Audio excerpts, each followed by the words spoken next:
నమస్తే అండి.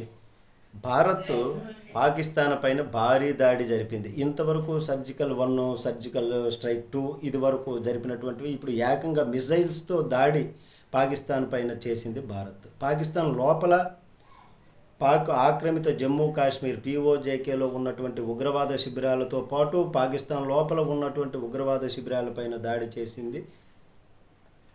POKలో ముజఫరాబాద్, అలాగే కోట్లీ, అలాగే బహవల్పూర్లో భారీ దాడులు జరిపింది. పాకిస్తాన్ ఆర్మీ కూడా ఇది ఒప్పుకుంది, చెప్పింది దాడి చేశారు అనేటటువంటిది. ఇంకా పాకిస్తాన్ లోపల గురించి మాట్లాడలేదు, కానీ మొత్తంగా 7 ప్రాంతాల్లో స్థావరాల్లో ఆపరేషన్ సింధూర్ పేరుతో ఒక్కసారిగా భారత్ విరుచుకుపడింది. సర్ప్రైజ్ అని చెప్పుకోవచ్చు, ఇది యుద్ధ వ్యూహము అని చెప్పుకోవచ్చు. సడన్గా ఉక్కిరి బిక్కిరి చేసేసింది పాకిస్తాన్ని భారత్. అయితే ఎవరు ఊహించినటువంటి విధంగా ఒక్కసారిగా ల్యాండ్ మీద నుంచి ఇప్పుడు ఏం చేస్తాం, సర్జికల్ స్ట్రైక్ 1తో మనం ఎక్కడ వేస్తామో ఎక్కడ చేస్తామో ఎవరికి తెలియదు. ఒక్కసారిగా ల్యాండ్ మీద నుంచి వెళ్ళి ఎక్కడ కొట్టాలో అక్కడ కొడుతుంది. ఎక్కడ ఏ ప్రాబ్లమ్స్ లేకుండా, ప్రాణ నష్టం లేకుండా ఇదివరలో మన వాళ్ళు ప్రయోగించినటువంటిది. ఇప్పుడు సర్జికల్ 2 కూడా ఎయిర్ ఫోర్స్ ద్వారా అటాక్ చేసి ఎవరికి కూడా ఎక్కడ ఎటువంటి ఏ చిన్న నష్టము ప్రాణ నష్టం లేకుండా చేశాము. అయితే అప్పుడు ఈ విధంగా ఎటువంటి ప్రాణ నష్టం జరగలేదు. ఒక విమానం మాత్రం నష్టం జరిగింది. అలాగే ఇప్పుడు ఏ దేశంలోనైనా ఎయిర్ డిఫెన్స్ సిస్టమ్ అంటూ ఒకటి ఉంటుంది. అది పాకిస్తాన్లో లేదు, అది వీక్గా ఉందని చెప్పవచ్చు. దాన్ని ఏ చైనా నుంచో, టర్కీ నుంచో, లేకపోతే ఇంకెక్కడి నుంచో తెప్పించుకోవాలంటే వేల కోట్ల పెట్టుబడి పెట్టాలి. వేల కోట్లు పెట్టుబడి పెట్టాలి.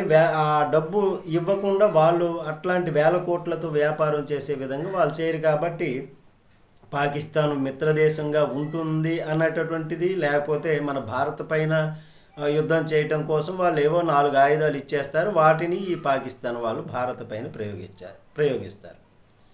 అసలు వారి దగ్గర ఎయిర్ డిఫెన్స్ సిస్టమ్ ఉంది అని అనుకుంటే, మరి అది ఉంటే మనం వేసేటటువంటి మిజైల్స్ వేస్తున్నప్పుడు మన వాళ్ళు ఉక్కిరి బిక్కిరి చేస్తున్నప్పుడు పాకిస్తాన్ అల్లకొల్లోలం అయిపోయి ఉక్కిరి బిక్కిరి అయిపోకుండా అవి తిరిగి కొట్టేదానికి ప్రతిచర్య చేస్తారు కదా. మరి అట్లాంటి చర్య చేయలేదు. వారి దగ్గర ఆ డిఫెన్స్ సిస్టమ్ అంటూ, ఆ ఎయిర్ ఫోర్స్ డిఫెన్స్ సిస్టమ్ అంటూ లేదు, వీక్గా ఉందని చెప్పుకోవచ్చు.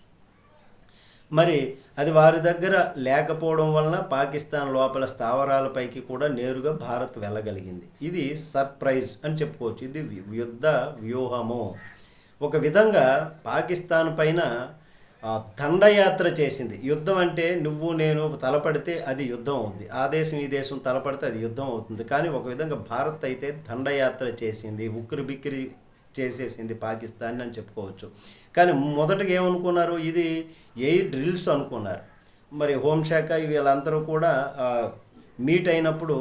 పెద్దలు మీట్ అయినప్పుడు డ్రిల్స్ చేస్తారు. ఆ డ్రిల్స్ ఎందుకు చేస్తారు, యుద్ధం వచ్చేటప్పుడు యుద్ధ మెలకువలు నేర్చుకోవాలి, ప్రిపరేషన్ కావాలి అన్నటువంటి విధంగా. అందుకే ఈ డ్రిల్స్ చేశారని అంటే ఆ పాకిస్తాన్ కూడా ఇంకా వీళ్ళు అప్పుడే మొదలు పెట్టరు, వీళ్ళు సంయమనం పాటిస్తారు, మనం ఏం చేసినా వీళ్ళు కాముగా ఉంటారు అనే విధంగా అనుకున్నారు, డ్రిల్స్ చేసుకుంటున్నారని. కానీ ఒక్కసారిగా సర్ప్రైజ్ అనమాట, అకస్మాత్తుగా విరుచుకుపడ్డారు భారత్. మనం ఈ ఆపరేషన్ సింధూర్ పేరుతో అది ఆర్మీ చెప్పింది. కానీ మన దేశంలో కొందరు సన్నాసులు ఉన్నారు, పాకిస్తాన్కి సపోర్ట్గా మాట్లాడతారు. వాళ్ళు ఏంటంటే వీళ్ళేం కొట్టారో ఉట్టిదే అలా చెప్పుకుంటారు. ఇట్లాంటి వాళ్ళందరికీ కూడా పాకిస్తాన్ ఆర్మీ అక్కడ ఒప్పుకుంది, అలాగే మన ఆర్మీ చెప్పింది, అలాగే విజువల్స్ కూడా వచ్చాయి. ఇట్లాంటి వాళ్ళు మనలో ఉంటూ మనదే తింటూ దేశానికి ద్రోహం చేసేటటువంటి వారుగా ఉన్నారు అన్నటువంటిది అందరూ అనుకుంటున్నటువంటి పరిస్థితి. ఇకనైనా వీళ్ళు మారి భారత్ జై భారత్ అనాలి అనేటటువంటి విధంగా చూస్తున్నటువంటిది. ఒక్కసారిగా ఇటువంటి దండయాత్రతో మన భారత్ విరుచుకుపడింది, ఉక్కిరి బిక్కిరి చేసింది ఆపరేషన్ సింధూర్ పేరుతో. నమస్తే.